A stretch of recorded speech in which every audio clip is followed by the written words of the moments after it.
आदरणीय शरद पवार साहेब आणि इथे जमलेल्या माझ्या सर्व मराठी बांधवांनो, भगिनींनो आणि मातांनो,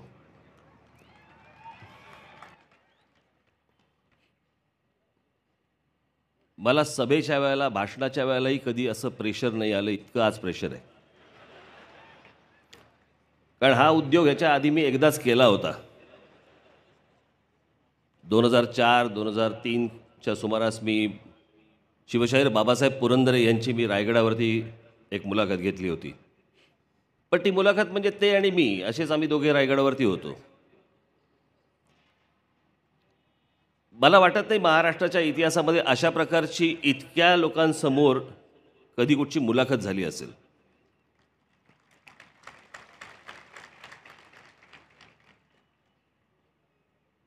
मी टेलिव्हिजन काही पाहिलं नाहीत आज दिवसभरामध्ये, परंतु मला अनेकांनी, माझ्या आईनी फोन करून सांगितलं की काय काय दाखवत आहेत. अनेक लोक आपापल्या मनातले प्रश्न सांगत होते की राज ठाकरेंनी हा प्रश्न विचारला पाहिजे, हा प्रश्न विचारला पाहिजे, हा प्रश्न विचारला पाहिजे. म्हणून मी आले मी पहिल्यांदा पवारसाहेबांना म्हटलं, मला जरा 1-2 मिनटं बोलू द्यात.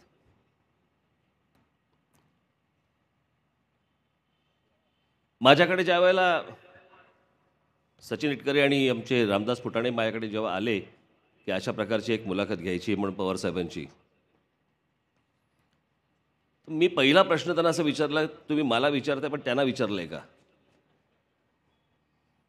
तर त्यांनी सांगितलं की नाही, आम्ही त्यांना विचारलंय. म्हटलं मग ठीक आहे. म्हटलं पण मला जर प्रश्न विचारायचे असतील तर मी ते नेहमीचे प्रश्न विचारणार नाही. महाराष्ट्राला पडलेले जे प्रश्न आहेत ते मी प्रश्न विचारेन आणि माझी अपेक्षा आहे की पवारसाहेब त्याला दिलखुलास उत्तर देतील, मनमोकळेपणाने ती उत्तर देतील. त्यांनी सांगितलं की 100% नक्की देतील. म्हटलं मग मी येतो. असंच करून बसतो मी, हो बोलून बसतो आणि नंतर टेन्शन यायला लागतं, नंतर मग ते प्रेशर यायला लागतं मला. याचं कारण आत्ता जसं सांगितलं गेलं की 2 राजकीय पक्षांचे नेते, मी आत्ता इथे 2 राजकीय पक्षांचे नेते म्हणून मी बसलेलो नाही. माझ्यासाठी माझे काका बाळासाहेब ठाकरे, माझे वडील श्रीकांत ठाकरे, त्यांच्या पिढीचा एक महाराष्ट्रातला, देशाला माहीत असलेला हा शेवटचा नेता, त्या जनरेशनचा माहिती असलेला हे शेवटचे नेते.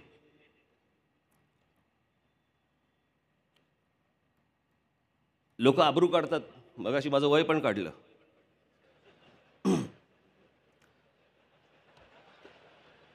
लपवण्यासारखं काही नाही आहे त्याच्यात. आता काय लपून काय करायचं. पण मला, माझ्यामध्ये आणि त्यांच्यामध्ये जवळपास 27-28 वर्षाचं अंतर आहे.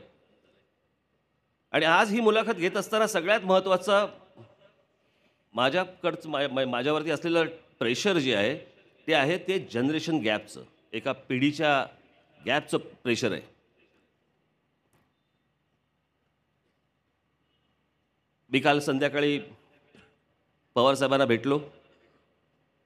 कालच ते पुण्यामध्ये आले. मी 2 दिवस पुण्यामध्ये होतो. मला माहीत नव्हतं पवारसाहेब कुठे राहतात, पण मी विचारपूस केली तर नंतर कळलं ते मोदी बाग नावाच्या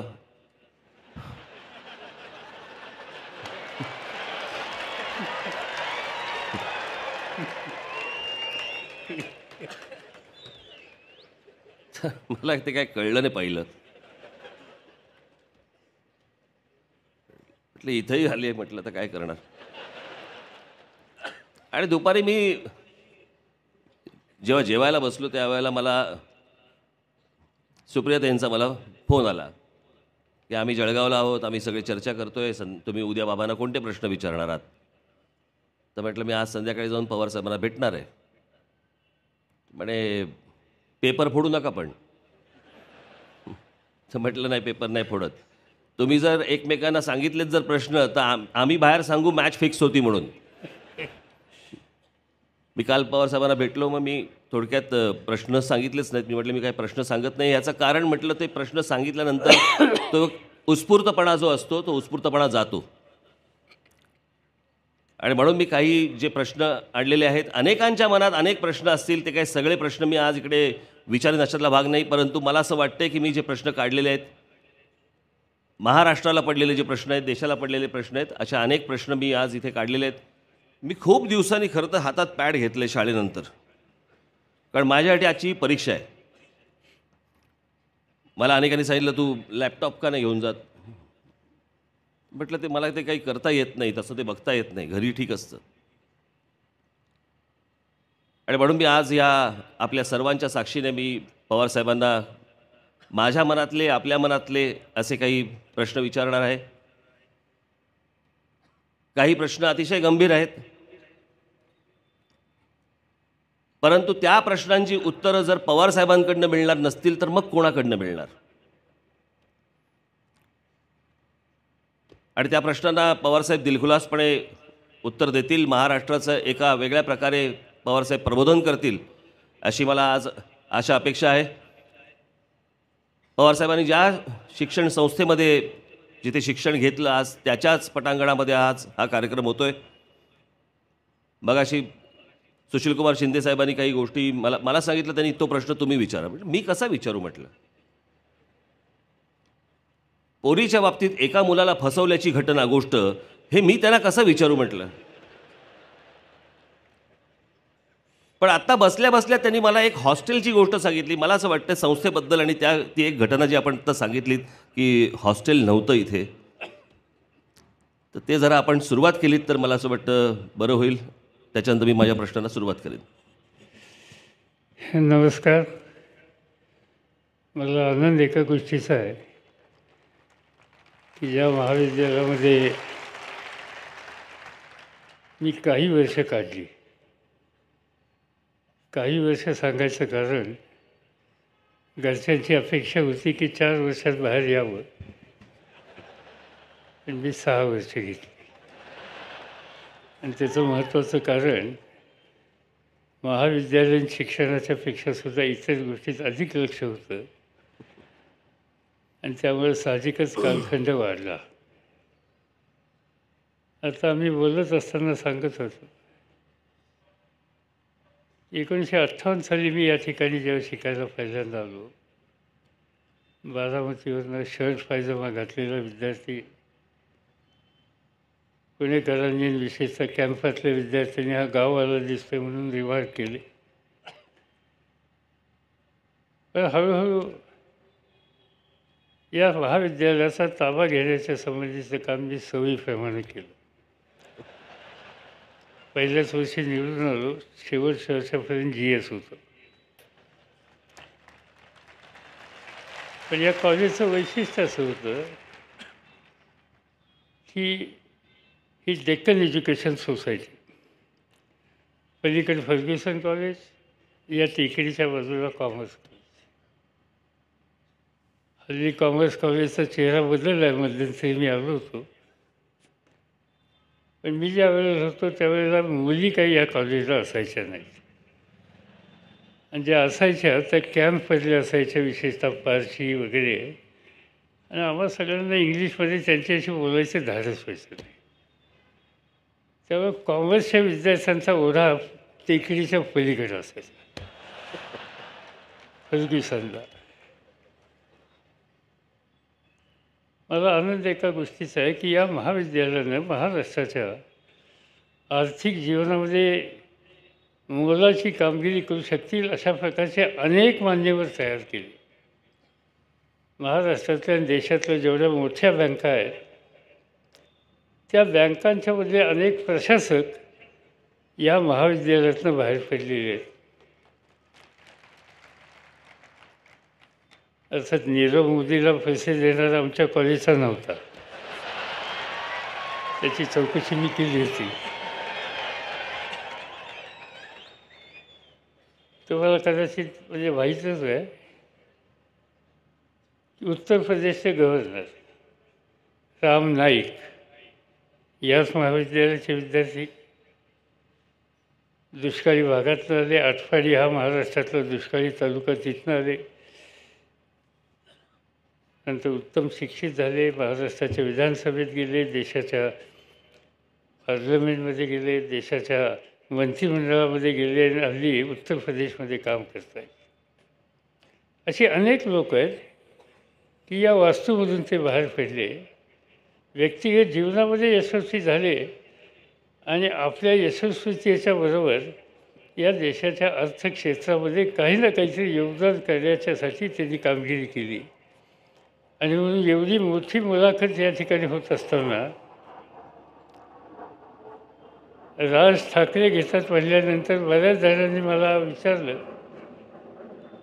की नक्की काय आहे. मी म्हटलं नक्की काय मलाही माहिती नाही, ते त्यांना काय पाहिजे ते विचारतील, मला हवे ते विचारेल.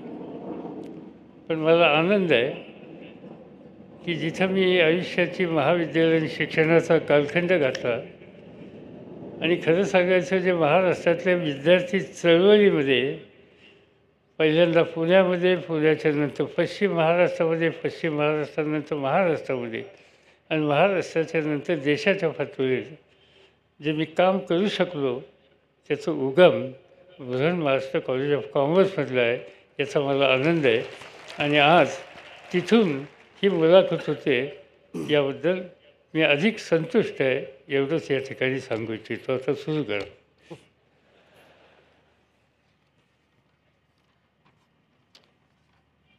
मी थोडं लिहून आणलेत प्रश्न, विसरायला नको म्हणून. माझा पहिला प्रश्न पवारसाहेब आपल्याला आहे, खरं बोलण्याचा कधी त्रास झालाय का? असं आहे की राजकारणामध्ये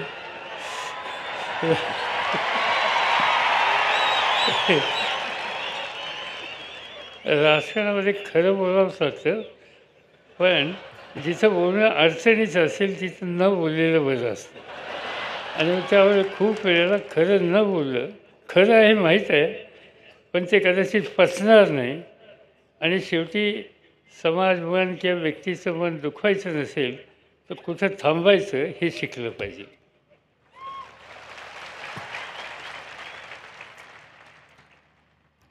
मगाशी पवारसाहेबांच्या राजकीय आयुष्याचा आलेख किंवा उल्लेख हा गेली 50 वर्षाचा असा होतोय. पवारसाहेब मगाशी आम्ही बसलो असताना त्यांनी मला सांगितलं, मी पहिल्यांदा जेव्हा निवडणूक लढवली त्याला आज 52 वर्ष होत आहेत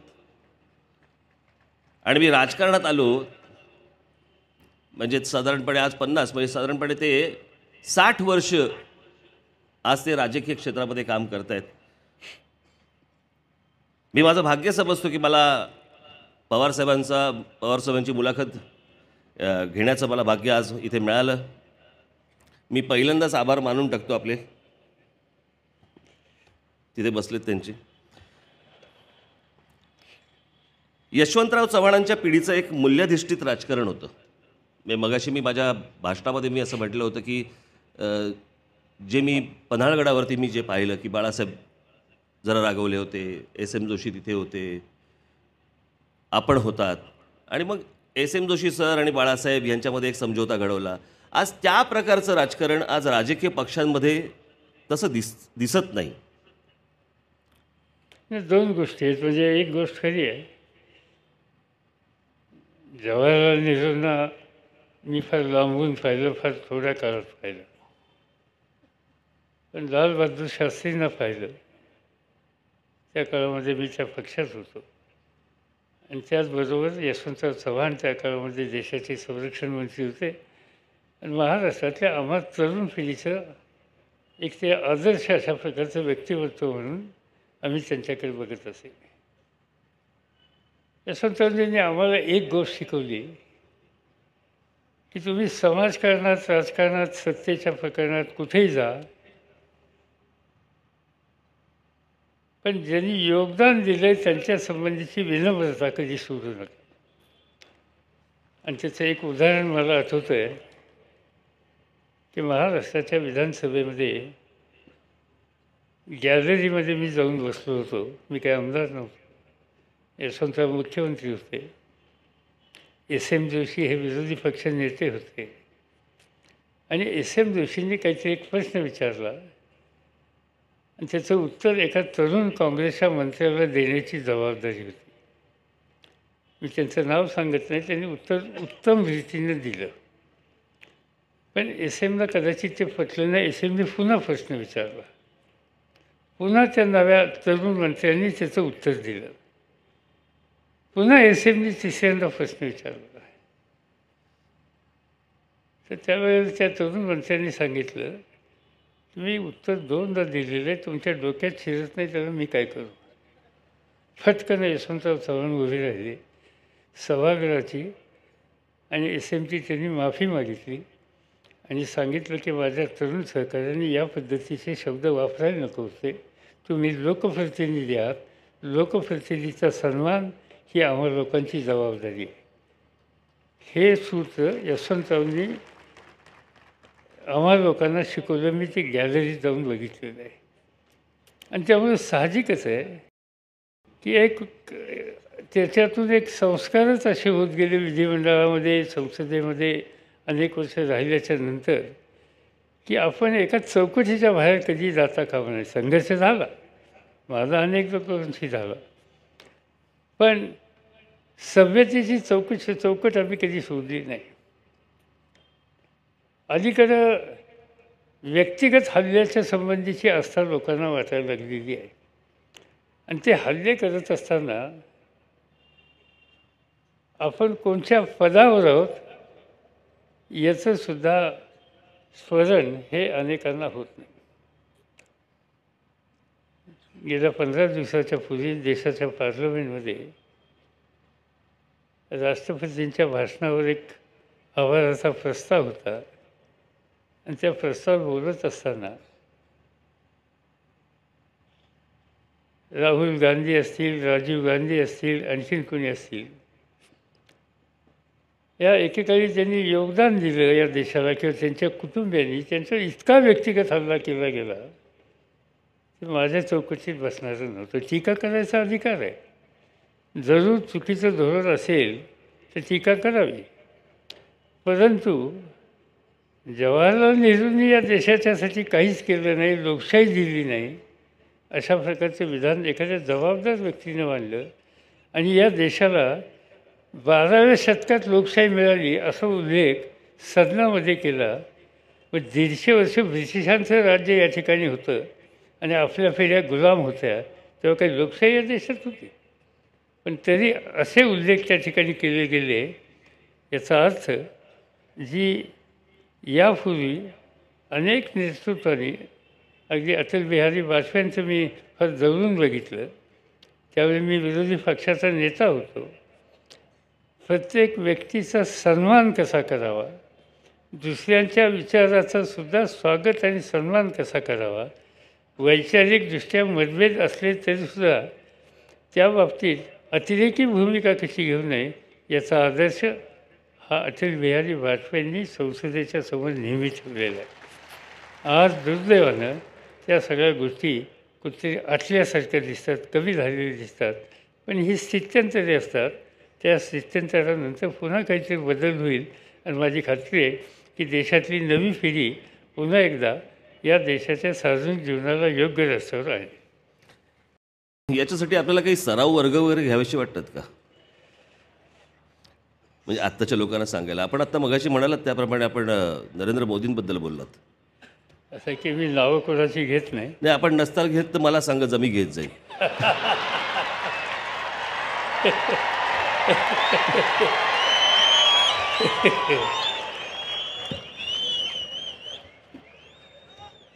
यशवंतराव चव्हाणांनी आपल्याला काय म्हणूया आपण त्याला, त्यांचा वारस आणि त्यांचं सगळंच आपल्याला मानलं. त्यावेळेला यशवंतरावांनी असं एक ते असं संयुक्त महाराष्ट्राच्या वेळेला एक असं म्हणाले होते की महाराष्ट्रापेक्षा नेहरू मोठे आहेत. आपलं मत काय याच्यावर? असं आहे की म्हणजे हा प्रश्न आम्ही लोकांनी त्यांना विचारला होता हं. पक्षाच्या बैठकीमध्ये. आणि यशवंतरावजींचं एक वैशिष्ट्य होतं की त्या काळात ज्यावेळेस सुरुवातीला ते नेतृत्व करत होते, 1960 साली ते महाराष्ट्राचे मुख्यमंत्री झाले, तेव्हा मी या ठिकाणी 12वीला होतो. पण तरी मी त्या संस्थेत काम करत होतो. आणि त्यांचं एक वैशिष्ट्य होतं की आम्हा तरुणांनासुद्धा त्यांच्याशी सुसंवाद करायचा किंवा प्रश्न विचारायची मुभा होती. आणि पुण्यामध्ये एकदा आल्याच्या नंतर त्याला हा प्रश्न मी विचारला की तुम्ही महाराष्ट्रापेक्षा नेहरू मोठे असा कसा प्रश्न विचारला. शेवटी महाराष्ट्र हे महाराष्ट्र राज्य, शिवबांचं राज्य. त्यांनी सांगितलं मला शिवबांचं राज्य किंवा महाराष्ट्राच्या संबंधी माझ्या मनात आस्था पूर्ण आहे, पण माझा म्हणण्याचा उद्देश त्याच्यामध्ये वेगळा होता. या देशाच्या स्वातंत्र्याला आणि स्वातंत्र्याच्या नंतर विविध जाती जमातीला आणि राज्यांना एकसंघ ठेवण्याच्या संबंधीची कामगिरी करण्याच्यामध्ये जवाहरलाल नेहरूंचं योगदान हे प्रचंड आहे आणि ते राष्ट्रव्यापी आहे. आणि मी नेहमी राष्ट्राचा विचार प्रथम करत असतो, राज्याचा विचार नंतर करत असतो. राष्ट्राला योग्य दिशेला नेण्याच्या संबंधीची दृष्टी दाखवणारं व्यक्तिमत्व माझ्या दृष्टीनं बाकीच्या सगळ्याच्यापेक्षा महत्त्वाचं आहे आणि म्हणून त्या संबंधीचा मी उल्लेख त्या ठिकाणी केला. याचा अर्थ महाराष्ट्राच्या संबंधी यत्किंचितसुद्धा अनादराची भावना माझ्या मनात कधी नाही आणि ती राहणार नाही. पण एकूण आपण जर समजा देशाचा इतिहास पाहिला तर प्रत्येक राज्य जे आहे, प्रत्येक राज्यातले जे नेते आहेत त्यांच्या दृष्टिकोनातनं पहिल्यांदा ते आपल्या राज्याला मानतात आणि मग ते देशाचा विचार करतात. महाराष्ट्र नेहमी देशाचा विचार करत आला आणि महाराष्ट्राचा विचार नाही झाला. महाराष्ट्राचा विचार झाला नाही या संबंधीची थोडी वादविवाद होऊ शकतात, पण ही गोष्ट खरी आहे की महाराष्ट्रातल्या अनेक नेतृत्वांनी नेहमी देशाचा विचार केला. आज सकाळीच या भिंतीच्या पलीकडं एक जी संस्था आहे गोखले इन्स्टिट्यूट सर्वन्स ऑफ इंडिया, त्या ठिकाणी एका वास्तूच्या उद्घाटनासाठी मी गेलेलो होतो. आणि तिथं मी बोलत असताना गोखल्यांच्या संबंधी एक गोष्ट सांगितली. या महाविद्यालयाच्या वास्तूच्या पाठीमागे टेकडी आहे. त्या टेकडीवर एक असं स्मारकासारखा दगड आहे आणि त्या दगडाचं वैशिष्ट्य असं आहे की 1905 साली नामदार गोखले आणि त्यांचे 3 सहकारी त्या ठिकाणी गेले आणि त्यांनी शपथ त्या ठिकाणी घेतली की आपण देशाचा नेहमी विचार करायचा. जात, धर्म, व्यक्ती, राज्य, भाषा या महत्त्वाच्या आहेत, पण याच्यापेक्षा राष्ट्र महत्त्वाचं आहे. आणि म्हणून देश पहिला आणि नंतर बाकीच्या गोष्टी, हे सूत्र गोखल्यांनी त्या दिवशी शपथ घेताना त्या ठिकाणी सांगितलं आणि ते त्यांनी अखंडपणाने पाळलं. गोखले हे महाराष्ट्रातले एक दिशा देणारे, एक बुद्धिवंत आणि परिवर्तनाचा विचार मानणारे एक सर्वश्रेष्ठ आणि काँग्रेसचे अध्यक्ष होते. ते अशा प्रकारचं एक व्यक्तिमत्व ते होतं. त्यांनी जे सांगितलं मला असं वाटतं की तो विचार प्रत्येक मराठी माणसांनी केला पाहिजे. राष्ट्र हे राष्ट्र आहे, पण महाराष्ट्राचा अभिमान मला आहे. महाराष्ट्राचा अभिमान मी कायम ठेवीन. महाराष्ट्रासाठी हवं ते योगदान देईन, पण तो योगदान देत असताना मी देशाला कधी विसरणार नाही. नाही, आपण बोलताय ते बरोबर आहे. आपण महाराष्ट्रामधला प्रत्येक माणूस देशाचा पहिला विचार करतो, यामध्ये काही शंका नाही. पण बाकीची राज्य करताना दिसत नाहीत. उदाहरण देतो.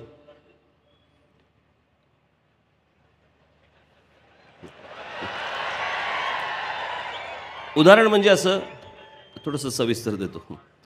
उदाहरण म्हणजे असं, आज देशाचे पंतप्रधान नरेंद्र मोदी या देशामध्ये बाहेरच्या देशातनं आलेल्या कुठच्याही पंतप्रधानाला अहमदाबाद दाखवतात, देश दाखवत नाहीत. गुजरातला नेतात, पण बाकीची राज्य दाखवत नाहीत. महाराष्ट्र देशाचा विचार करत आला, परंतु बाकीची राज्य ही आपल्या राज्यापुरताच मर्यादित विचार करतात. अशा वेळेला महाराष्ट्राचं आणि मराठीचं नुकसान होतंय असं नाही का वाटत? नाही, काही प्रमाणात त्याची झळ ही आपल्याला बसली वस्तुस्थिती आहे. आणि ज्याच्यावरचं उदाहरणार्थ एखाद्या व्यक्तीवर आपल्यापैकी महाराष्ट्राची जबाबदारी पडली आणि तो पुणे जिल्ह्यातला असेल, त्यांनी पुण्याचा विचार करून चालणार नाही. मराठवाड्याचा विचार करावा लागेल, कोकणाचा विचार करावा लागेल, विदर्भाचा विचार करावा लागेल आणि मुंबईचा विचार करावा लागेल.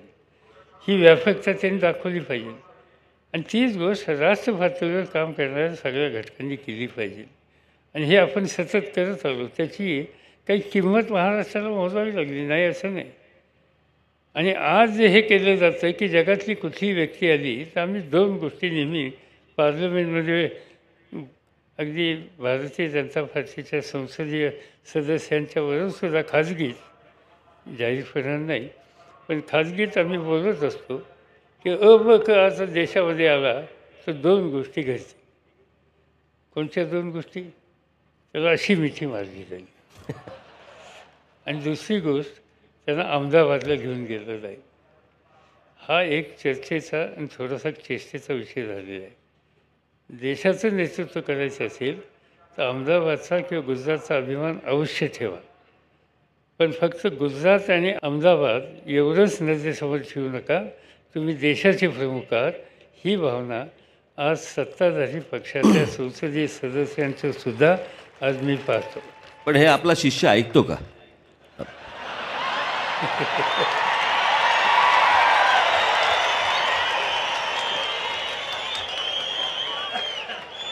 असं आहे, मी आता एकदा त्याच्याबद्दल काही गोष्टी स्पष्ट सांगतो तुम्हाला.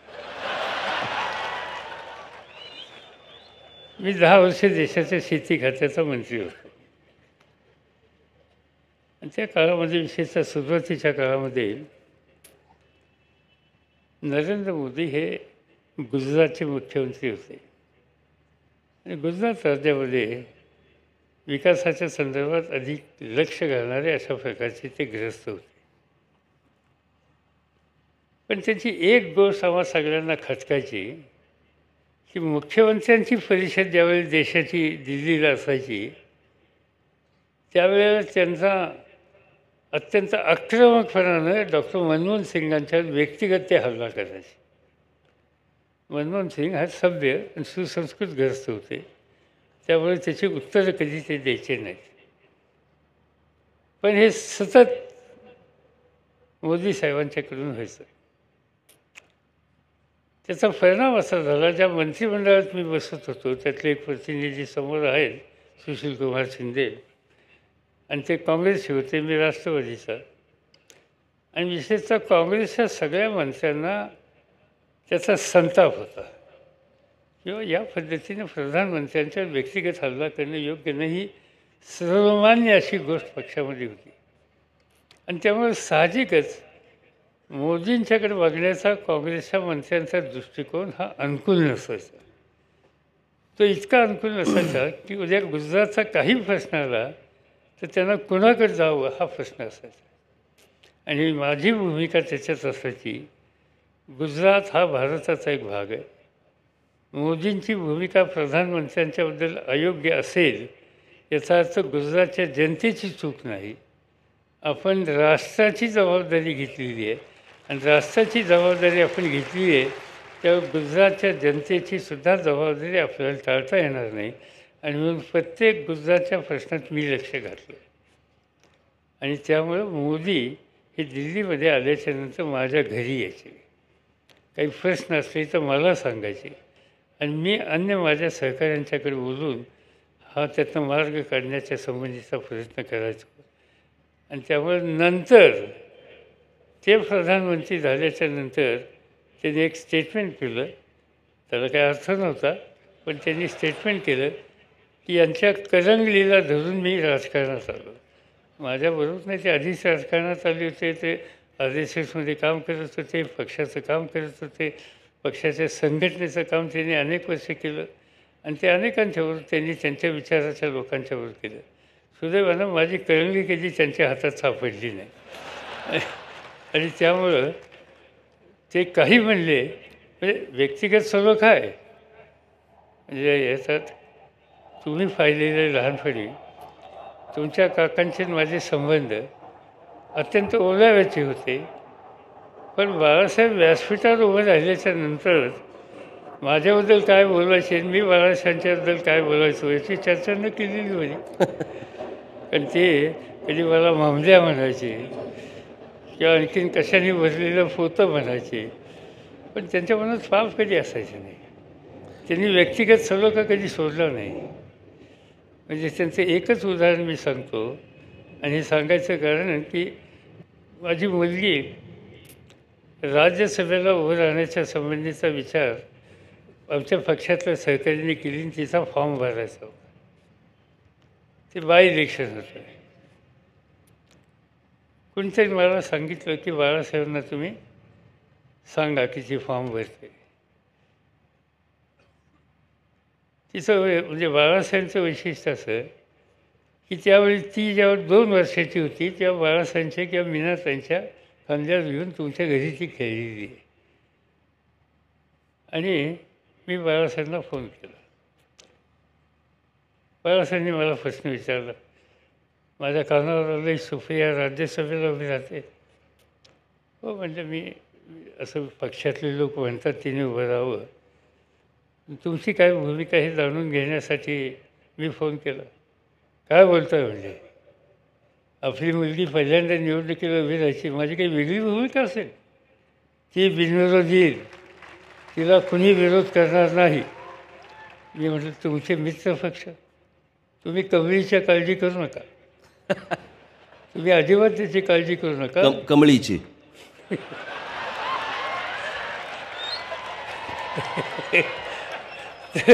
आणि त्यांनी सांगितलं की ती अविरोध जाईल आणि त्यांनी तिला अविरोध पाठवलं. पार्लमेंटमध्ये अविरोध कोणाला पाठवणं ही लहान गोष्ट नाही. हे दातृत्व बाळासाहेबांच्यामध्ये होतं.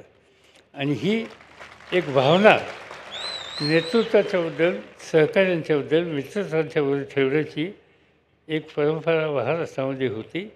आणि त्यामुळं साहजिकच त्याच्या सगळ्या चौकटीत आम्ही गेलो. आणि असं असताना व्यक्तिगत हल्ले हे आमच्या चौकटीत बसत नाही. मी जरा थोडासा परत अजून मागे जातो. काँग्रेसमधून आपण बाहेर पडलात, मग समाजवादी काँग्रेसमधनं 86 साली आपण पुन्हा काँग्रेस, 99 साली आपण पुन्हा राष्ट्रवादी काँग्रेस. आज जाताना आणि बाहेर पडताना काय विचार होता मनात? 2 गोष्टी होत्या. एक गोष्ट त्याच्यात लक्षात घ्या की माझ्या सार्वजनिक जीवनाची सुरुवात ही काँग्रेस विचारातून झाली. बरोबर. त्यामुळे समाजवादी असलं तरी काँग्रेस, राष्ट्रवादी असेल तरी काँग्रेस. तर काँग्रेसची विचारधारा, नेहरू गांधीची विचारधारा मी कधी सोडली नाही. काही गोष्टी मतभेद झाले. आता मतभेद झाले अशा काही गोष्टी होत्या, त्याच्यातून पक्ष सोडायचा निर्णय घ्यावा लागला.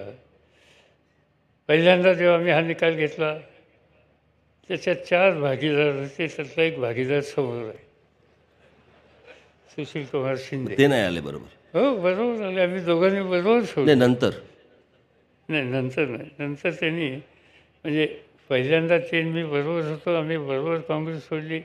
आम्ही सरकार वसंतदादांचं घालवलं. आम्ही सरकार ताब्यात घेतलं. आम्ही राज्य उत्तम रीतीने चालवलं. आणि नंतर निवडणुकीच्या आल्याच्या नंतर आमचे अनेक सहकारी, शंकरराव चव्हाण, सुशीलकुमार शिंदे हे पुन्हा मूळ काँग्रेसमध्ये गेले. त्याच्यानंतर त्यांनी काँग्रेस कधी सोडली नाही. म्हणजे त्यांनी एकदा भाषण केलं होतं बार्शीला, तेव्हा ते माझ्यावर होते. त्यांनी भाषण असं केलं होतं की पंढरपूरचा विठोबा जसा त्या विटेवर कायमचा आहे तसा मी कायमचा तुमच्याबरोबर आहे. आणि 8 दिवसाने आम्ही बघितलं की ती वीज सरकली आणि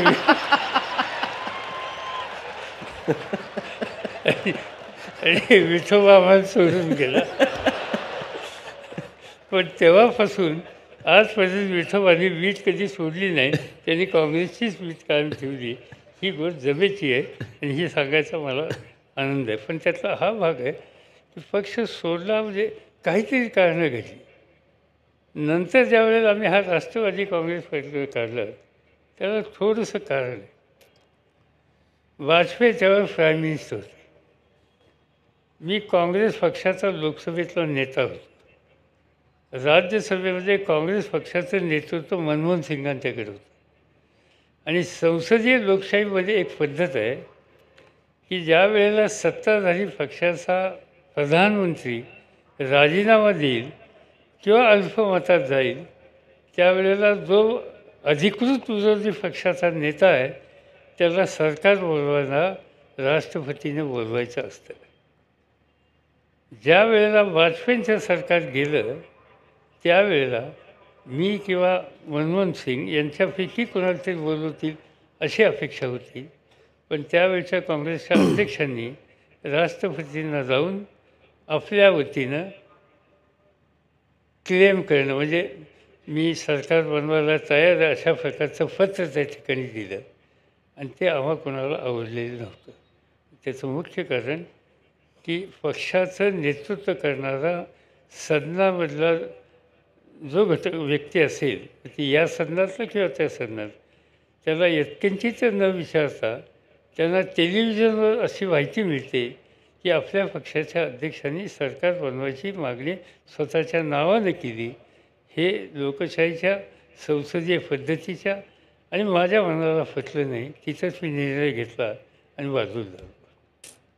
साहेब 1992ला बाबरी मशीद पडली डिसेंबरला आणि महाराष्ट्रात दंगली झाल्या. 93ला ही जानेवारीमध्ये दंगल झाली आणि त्यावेळेला आपल्याला इथे महाराष्ट्रामध्ये पुन्हा मुख्यमंत्री म्हणून पाठवण्यात आलं. खरं बघायला गेलं तर आपण केंद्रामध्ये मंत्री राहून देखील महाराष्ट्राची स्थिती आपण आवाक्यात आणू शकला असतात. नक्की आपल्यात आणि नरसिंहरावांमध्ये काय झालं? दोन गोष्टी होत्या. त्या दिवशी ही गोष्ट खरी आहे की ही सगळी आग मुंबई लागली होती आणि ती थांबत नव्हती. तर NKP साळवे आता हयात नाहीत. ते आम्हा सगळ्यांचे हितचिंतक होते. तसेच नरसिंहरावांचे सुद्धा अत्यंत जवळचे मित्र होते. ते सकाळीच माझ्याकडे आले. मला म्हणाले की नरसिंहरावांना काही तुमच्याशी बोलायचं आहे, तुम्ही चला. आम्ही दोघंही त्यांच्या घरी गेलो. मी डिफेन्स मिनिस्टर होतो आणि मला नरसिंहरावांनी सांगितलं की देशाचं अर्थकारण बदलण्याच्या दृष्टीनं मी काही महत्त्वाची धोरणं आखली आणि त्याचं जगात स्वागत होत आहे.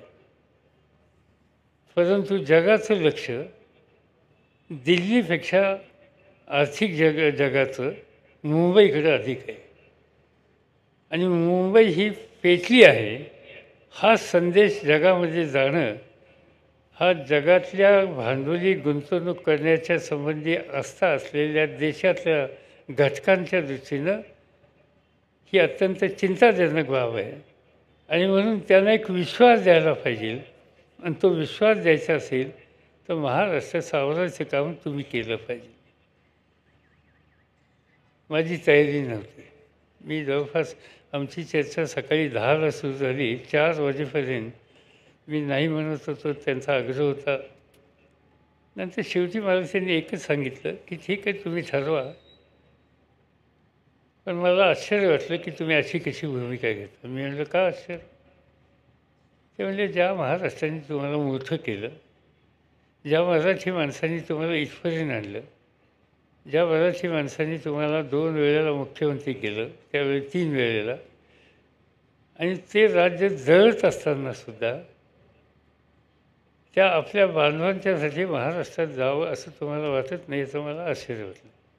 आणि मी खरं सांगतो मी त्याने अस्वस्थ झालो आणि मी त्यांना हो म्हणलं आणि परत महाराष्ट्रामध्ये आलो. आपण हा विचार केला तो एक भावनिक विचार होता, मी मान्य करतो. परंतु नरसिंहराव इतकं सरळ भावनिक काम करू शकतील असं वाटलं होतं का आपल्याला? म्हणजे मी हे थोडंसं पार्श्वभूमी याची अशी आहे की आपण त्यावेळेला 91 साली आपण काँग्रेसच्या अध्यक्षपदासाठी म्हणून आपण उभे राहिला होतात आणि त्यावेळेला जे काही राजकारण घडलं, जे काही आम्ही वर्तमानपत्रांमधनं त्यावेळेला जे काही वाचलं, त्याची कुठे पार्श्वभूमी होती का की हे मला स्पर्धक आहेत आणि मला हे स्पर्धक नसावेत याच्यासाठी ह्यांना राज्यामध्ये पाठवावं, असं काही त्याच्या मागे होतं का?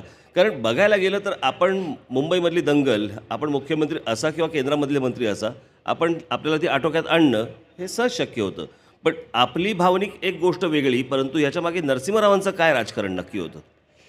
एक गोष्ट मला सांगतो, त्याचे 2 भाग आहेत. म्हणजे दंगल तुम्ही म्हणता आटोक्यात आणली असती, त्याच्यात मी पूर्ण सहमत नाही, पाठली आहे. आणि त्याचं कारण की इथं मुख्यमंत्री सुधाकरराव नाईक हो. राज्याचं नेतृत्व करणारी एक व्यक्ती ती आपल्या प्रशासकीय यंत्रणेला सूचना देत असते, इन्स्ट्रक्शन देत असते. आणि इन्स्ट्रक्शन देणाऱ्या एकाच्या ऐवजी 2 सेंटर ऑफ पॉवर 2 झाल्या तर प्रशासन यंत्रणेमध्ये कन्फ्युजन होतं आणि ते योग्य प्रकारचं काम करायला त्यांना मर्यादा येतात. आणि त्यामुळं मी दिल्लीत बसून यांच्या राज्याच्या मुख्यमंत्र्याच्या अधिकारात हस्तक्षेप करणं हे योग्य नव्हतं. हा त्यातला एक भाग. दुसरा भाग असा की साधारणतः दिल्लीमध्ये विशेषतः महाराष्ट्रातल्या कुठलीही व्यक्ती एका विशिष्ट पातळीच्या पुढे जाऊ नये याच्यासंबंधी काळजी घेणारा फार मोठा वर्ग असतो. आणि मग ते नरसिंहराव असतील किंवा आणखीन कोणी असतील, पण नरसिंहरावांना सांगणारे असे घटक दिल्लीच्या आजूबाजूला फार मोठ्या प्रमाणात असतात. दिल्लीचं एक वैशिष्ट्यच आहे की म्हणजे दिल्लीमध्ये काही घटक हे सकाळपासून संध्याकाळपर्यंत एकमेकाच्या घरी नेत्यांच्या जात असतात, राजकारणी असतात, पक्षातले असतात. सकाळी जाणार प्रधानमंत्र्यांच्याकडं, नमस्कार करणार, पुढं माझ्या घरी येणार आणि सांगणार की सगळ्या पार्लमेंटच्या सदस्यांच्या चर्चा आता देश वाचवायचा असेल तर तुमच्याशिवाय पर्याय नाही. माझ्यापासून शंकरराव चव्हाणांच्याकडे जाणार की यशवंतराव चव्हाणांच्या नंतर महाराष्ट्रातला हा पोलादी पुरुष तुम्हीच म्हणून लोक दिल्लीमध्ये बघतात, आता तुम्हालाच याच्यामध्ये लक्ष दिलं पाहिजे. मग आणखीन त्यावेळेला अर्जुन सिंग होते, त्यांच्याकडे जाणार की तुमच्यासारखा कर्तृत्वात माणूस आज कुणीच नाही, अशी सगळी खासदारांच्या चर्चा आहे, देश सावरायला तुम्हालाच पुढाकार घ्यावा लागतो. तिथून जाऊन परत एकदा संध्याकाळी प्रधानमंत्र्यांच्या घरी जाणार आणि हे तिघंजण असं म्हणत होते पण मी तुमची बाजू मांडली हे त्या ठिकाणी सांगणार. हा एक दिल्लीमध्ये वर्ग आहे आणि त्या वर्गाचं विशेषतः महाराष्ट्रासारख्या स्वतंत्र मत असलेल्या राज्यातल्या नेतृत्वाच्या संबंधी अधिक त्याला बाजूला कसं करता येईल या संबंधीची काळजी घेण्याची भूमिका असते आणि मग त्याला कुणी अपवाद नाही. मग ते थोडंसं झालं तसं. 1982 साली पवारसाहेब आपण बाळासाहेब आणि जॉर्ज फर्नांडिस एका व्यासपीठावरती आलात शिवाजी पार्कला. मला असं वाटतं गिरणी कामगारांचा विषय या संदर्भामध्ये आपण तिघेजण एकत्र आलात. ते तिघेजण पुढे एकत्र राहतील अशी काही पुढे शक्यता वाटली होती का? अजिबात नाही. तिघांचे व्यक्तिगत संबंध फार चांगले होते. बाळासाहेबांचे माझे उत्तम होते आणि जॉर्जचा तर माझ्यापेक्षा जास्त होते. जॉर्ज बाळासाहेबांना आधी तुझे म्हणायचं हो, आणि बाळासाहेब जॉर्जला आधी तुझे म्हणायचे. हा इतका त्यांचा स्नेह, म्हणजे एकमेकाशी राजकारणात काही वेगळी मतं असतील. त्यावेळी प्रश्न काय आला होता, दत्ता सावंतांनी संप केलेला होता आणि त्या संपाच्या वेळेला फर्नांडिस माझ्याकडे आले, बाळासाहेबांच्याकडे आले आणि नंतर मला घेऊन बाळासाहेबांच्याकडे गेले. तिथं आमची चर्चा झाली की मुंबईचं गिरणगाव बंद पडलं तर कष्टकरी मराठी माणूस उद्ध्वस्त होईल आणि मुंबईच्या गिरण्या बंद पडल्या तर गिरण्याचे मालक त्या ठिकाणी गिरण्या बंद करून 25-25 मजले इमारती बांधतील आणि एक वेगळं चित्र त्या ठिकाणी दिसेल. मुंबईचं एक जे आजचं एकंदर लोकसंख्येचं जे एक स्थिती आहे ती स्थिती कदाचित उद्ध्वस्त होईल आणि म्हणून या गिरण्या चालल्या पाहिजेत, गिरणगाव सुरू झालं पाहिजे. याच्यासाठी आपल्यातले मतभेद सोडून आपण एकत्र यावं ही भूमिका बाळासाहेबांनी मांडली आणि मग त्याच्यासाठी शिवाजी पार्कला जाहीर सभा घेतली आणि तिथं आम्ही ही भूमिका तिघांनी मांडली आणि नंतर दत्ता सावंतांना आम्ही विरोध केला आणि त्या गिरण्या सुरू होतील हे केलं. पण इतक्या दिवसाच्या संपामुळं त्या गिरण्याचा आर्थिक कणा हा मोडला गेला, उद्ध्वस्त गेला आणि त्याचा परिणाम माझ्यापेक्षा तुम्ही अधिक पाहताय. आज गिरणगावामध्ये गिरणी दिसत नाही, मराठी कामगार दिसत नाही. आज तिथे इमलेच्या इमले उभे राहिलेत. मराठी भाषा बोलणारे लोकसुद्धा आजूबाजूला बघायला मिळत नाहीत. त्यावेळेला बाळासाहेबांना जी चिंता होती ती आज आम्हाला बघायला मिळते. साहेब, आत्ताच्या एकूण महाराष्ट्राच्या आत्ताच्या स्थितीकडे मी जरा थोडासा वळतो. पुढे वेगवेगळे प्रश्न येतीलच, परंतु महाराष्ट्राकडे पाहताना सर्वसाधारणपणे इतर जेव्हा आपण राज्यांमध्ये बघतो त्यावेळेला बंगाली माणूस एक रवींद्रनाथ टागोर म्हटलं की एकत्र होतो, पंजाबमधला एक माणूस गुरुनानक म्हटल्यानंतर एकत्र होतो. वेगवेगळ्या राज्यांमधले वेगवेगळे असे काही हुक्स आहेत की जिथे ही सर्व माणसं, सर्व समाजातली माणसं एक होतात. असा महाराष्ट्राचा हुक काय वाटतो आपल्याला, की ज्याच्यातनं लोक एकत्र येतील? छत्रपती शिवाजी. नाव एक असं आहे की देशाच्या कानाकोपऱ्यात कुठलाही मराठी त्या ठिकाणी आजच मी टेलिव्हिजनवर पाहत होतो, न्यूयॉर्कमध्ये मराठी गायकांनी तिथं शिवजयंती साजरी केली आणि तिथं फिल्म दाखवत होते शिवाजी महाराजांच्या संदर्भात. साहेब, मग मला थोडासा एकच मिनटं, आपण मग ज्या वेळेला भाषणाला उभे राहता त्यावेळेला आपण शाहू फुले आंबेडकरांचा महाराष्ट्र म्हणता, शिवाजी महाराजांचा काय नाही म्हणत? त्याचं कारण आहे असं आहे की शिवाजी महाराजांचा महाराष्ट्र शिवाजी महाराजांचा आहे याच्यातील कोणाच्या मनात शंकाच नाही. ती चिरकाल अशा प्रकारची गोष्ट आहे. शाहू फुले आंबेडकर यांचा प्रकर्षानं उल्लेख करण्याचं कारण की महाराष्ट्र एकसंघ ठेवण्याच्या संबंधीची काळजी आहे. आणि हे 3 लोक असे आहेत, या 3 लोकांनी नेहमी सामाजिक ऐक्य आणि सामाजिक प्रबोधन या 2 गोष्टीच्या संबंधी अतिशय कष्ट केले. लोकांना एकसंघ ठेवलं. खरं सांगायचं म्हणजे तुमचे आजोबा, मी त्यांना जवळून बघितलेलं आहे तुमच्या घरीच. प्रबोधनकार ठाकरेंनी सुद्धा त्या कालखंडामध्ये सामाजिक ऐक्याच्यासाठी आणि सांप्रदायिक विचार बाजूला फेकून देण्याच्यासाठी प्रचंड योगदान दिलेलं होतं. त्यांची भाषा तिखट होती. तुम्ही लोक नेहमी सांगता ना आमची ठाकरी भाषा आहे. त्या ठाकरी भाषेचा अनुभव आम्हालाही खूप आहे, तो भाग सोडून द्या. पण त्या ठाकरी भाषेतून समाजातल्या विघातक प्रवृत्तीच्या विरुद्ध त्यांनी ती भाषा वापरलेली होती. आणि फुले आंबेडकर आणि शाहूराजे यांनीसुद्धा समाज मन एकसंघ करण्याच्यासाठी जातपात धर्म याचा लवलेशसुद्धा न राहता मराठी माणूस एकत्र कसा होईल याची त्यांनी काळजी घेतली. आणि आजही त्याची गरज आहे. मध्यंतरी आपल्या राज्यात जे काही प्रकार घडले ते प्रकार हेच सांगतात की अजूनही आपल्याला फुल्यांचा किंवा शाहू महाराजांचा किंवा आंबेडकरांच्या विचाराचं स्मरण करून देण्याची गरज आहे. ते जर नाही केलं आणि जर हा संघर्ष झाला तर त्याने महाराष्ट्र दुबळा होईल.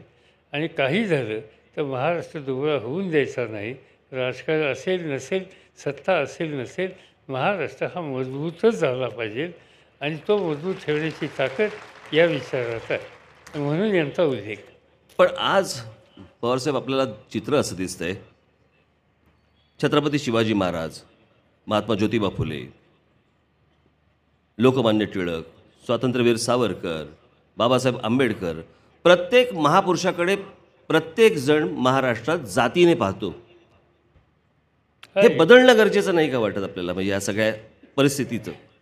खरं सांगायचं म्हणजे त्याच्यामध्ये एक गोष्ट मला सांगायला, एकाची बाबतीत मी तुमच्याशी सहमत नाही. शिवाजी महाराजांच्याकडे महाराष्ट्रात कोणी जातीने बघितलेली नाही. नाही नाही नाही नाही नाही हां. प्रश्न असा आहे, आपण जातीने बघत नाही, परंतु काही जण त्याच्याकडे जात म्हणून बघतात. महाराष्ट्राच्या बाहेर थोडंसं तिथं काय, तिथं एक शब्दाचा माझ्या बाबतीत तिथं म्हणतात मराठा स्ट्रॉंगमॅन. मराठा स्ट्रॉंगमॅन हा शब्द दिल्लीमध्ये घेतला जातो. मराठा तिथं जातीवाचकच नाही.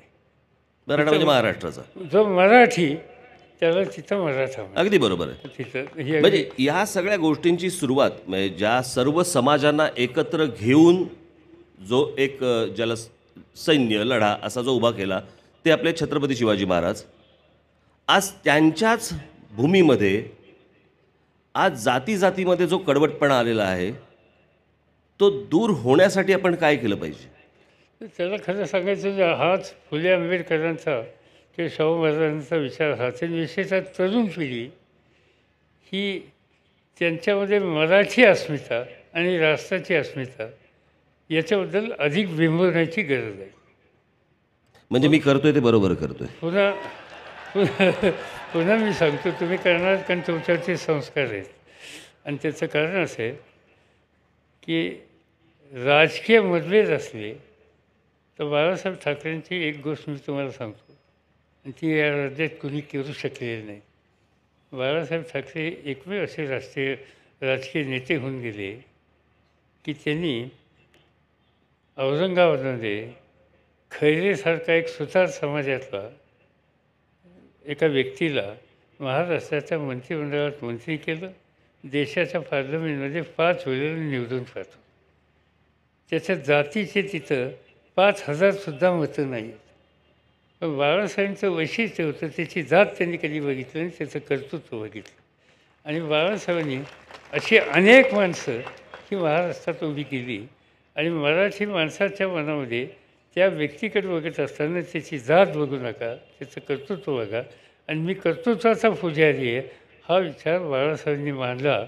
आणि त्यामुळं वेगवेगळ्या समाजातल्या वेगवेगळ्या, मला आठवतं आहे की त्यावेळेला त्या अंबरनाथच्या जवळ एक मुस्लिम समाजातला साबिर शेख.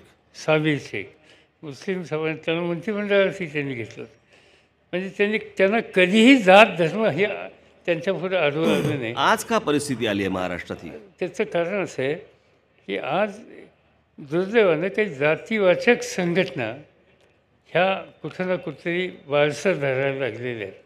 आणि त्याला प्रशासनाच्याकडून, प्रशासन याचा अर्थ शासकीय प्रशासन यंत्रणा मी म्हणत नाही, सत्तेवर बसलेल्या काही घटकांच्याकडून प्रोत्साहन मिळतं आहे.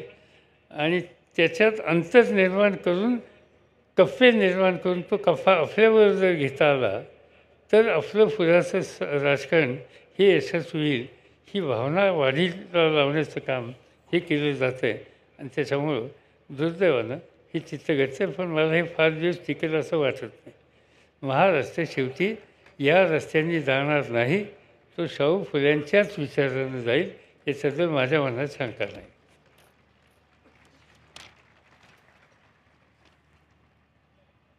आशा ठेवू, आशा ठेवूया. असं नाही नाही, जाईल याचं. पवारसाहेब, खाजगीकरण आज भारतामध्ये, देशामध्ये सगळ्याच ठिकाणी मोठ्या प्रमाणावरती होतं आहे. आज उद्योगधंद्यांमध्ये जर समजा आपण बघितलं तर प्रत्येक राज्यांमध्ये, खास करून महाराष्ट्र राज्यामध्ये, उद्योगाचं प्रमाण हे खाजगीकरणाकडे सर्वाधिक आहे सरकारी उद्योगांपेक्षा. शैक्षणिक संस्था पण जर समजा आपण बघितल्या तर त्याही मोठ्या प्रमाणावरती खाजगी शिक्षण संस्थाच मोठ्या उभ्या राहत आहेत. हे आपल्याला विचारण्यामागचं कारण एवढंच, कारण ह्या 2 गोष्टी जर सोडल्या तर मला असं वाटतं कोणत्याच गोष्टीत आरक्षण नाही. मग ज्यांना दिलं गेलंय आरक्षण आणि जिथे मागितलं जातंय आरक्षण, आज जर समजा आपण सरकारी नोकऱ्या जर समजा आपण बघितल्या तर त्या साधारणपणे 5% आणि 60% आल्या. म्हणजे आपण परवाचा आपण राज्य लोकसेवा आयोगाचं जर समजा एक उदाहरण घेतलं की साधारणपणे 59 जागांसाठी 2.25 लाख अर्ज आले. आता अशा परिस्थितीमध्ये जर समजा नोकऱ्याच उपलब्ध नसतील, शिक्षण संस्थांमध्ये जर समजा ॲडमिशनच मिळणार नसतील, तर आपण जी आरक्षणं मागतो आहोत किंवा दिली गेलेली आहेत ती खाजगी संस्थांमध्ये तर होणारच नाही आहे ती गोष्ट. मग आपण हे सगळे जे काही प्रकार सुरू आहेत हे काय सुरू आहेत, किंवा त्या तरुणाला आपण काही सांगत का नाही आहोत? तुमच्या प्रश्नात 2 भाग आहेत. तुम्ही जो खाजगीकरण हा शब्द सुरुवातीला वापरला, नंतर तुम्ही आरक्षणाकडे वळलेला. देश स्वतंत्र झाला त्यावेळेला या देशाची ताकद नव्हती महत्त्वाचे उपक्रम उभं करण्याच्याबद्दलची. आणि म्हणून त्यावेळेला त्यावेळच्या नेतृत्वानं रशियन पॅटर्न स्वीकारला. रशियन पॅटर्न याचा अर्थ सार्वजनिक, हे सगळे उद्योग महत्त्वाचे हे सार्वजनिक, याचा अर्थ सरकारी मालकीचे करावेत.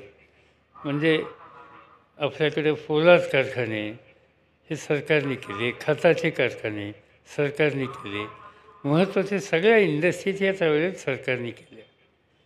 पण रशियासह जगातल्या सगळ्या देशाचा नंतरचा अनुभव हा आहे की ज्या ठिकाणी व्यक्तिगत इंटरेस्ट नाही आणि ज्या ठिकाणी शासकीय नियंत्रण आहे त्याचा दर्जा नंतर घसरत गेला, त्याच्यात नुकसान झालं. तुम्ही बघा आज देशामध्ये सरकारने काढलेल्या बहुसंख्य कंपन्या बंद पडल्या, बरोबर, दिवाळा निघालं. आणि त्याच्या उलट धीरूभाई अंबानींनी युनिट काढलं, ते वाढत गेलं. अनेक असे लोक पुढे आले व्यक्तिगत, त्यांचं कर्तृत्व दाखवलं, ते वाढत गेले. आणि त्याचं कारण व्यक्तिगत त्याच्यावरचं लक्ष केंद्रित करण्याची या व्यक्तिगत लोकांची इच्छा, भावना, आणि त्याच्यामुळे त्याचा लाभ त्यांना मिळाला. जो सुरुवातीचा काळ होता लोकांच्यात शक्ती नव्हती, आज ती शक्ती लोकांच्यात निर्माण व्हायला लागलेली आहे.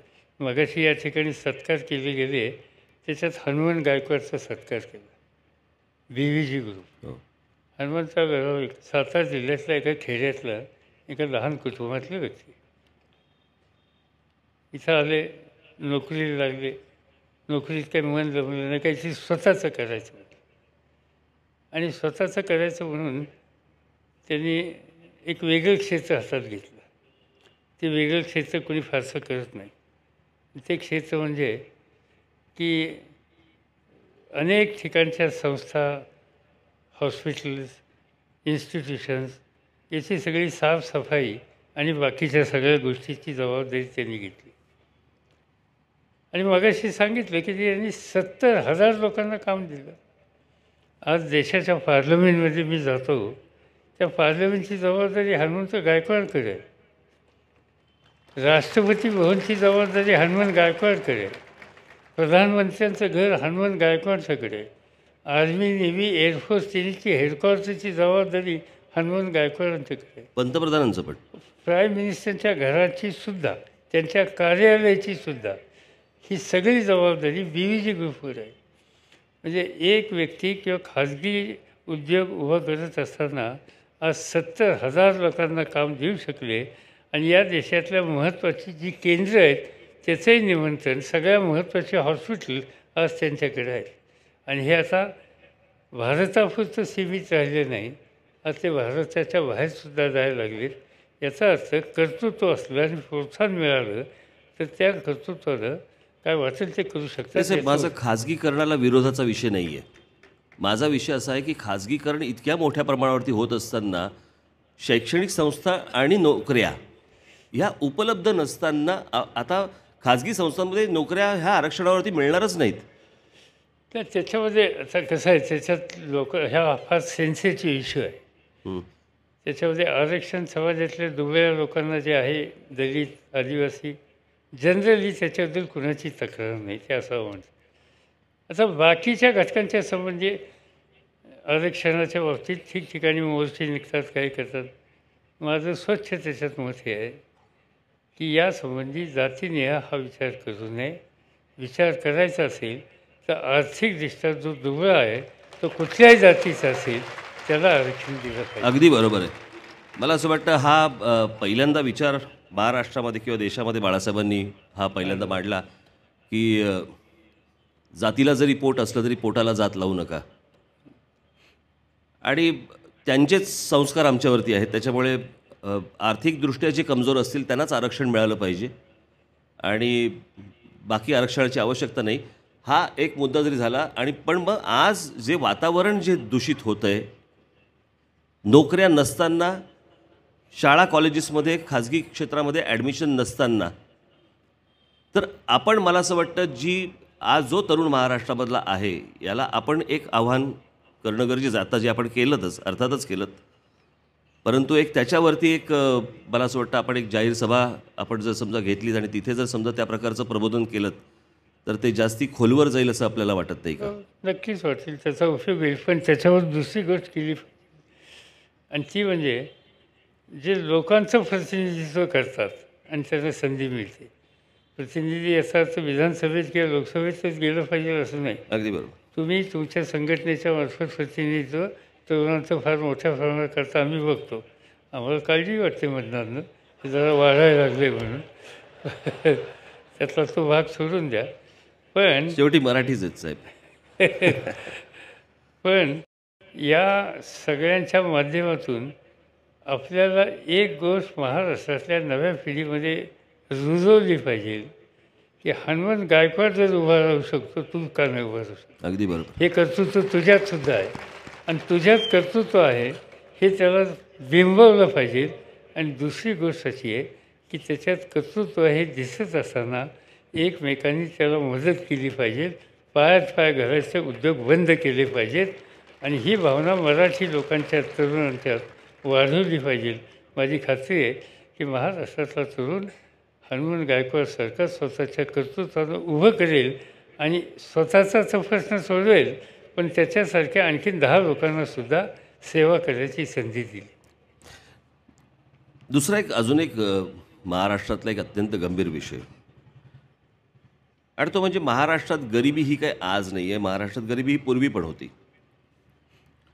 पण आजचा पवारसाहेब शेतकरी आत्महत्या करतो, परंतु पूर्वी गरिबी असताना तेव्हा शेतकरी आत्महत्या करत नव्हते. हे आत्महत्या करण्याचं जे प्रमाण आहे हे गेल्या एक 15-20 वर्षामध्ये मोठ्या प्रमाणावरती वाढलं. कधी थांबणार आणि कसं थांबणार? त्याच्या मी खोलात गेलो आहे. त्याचं कारण असं आहे की मी शेतीमंत्री असताना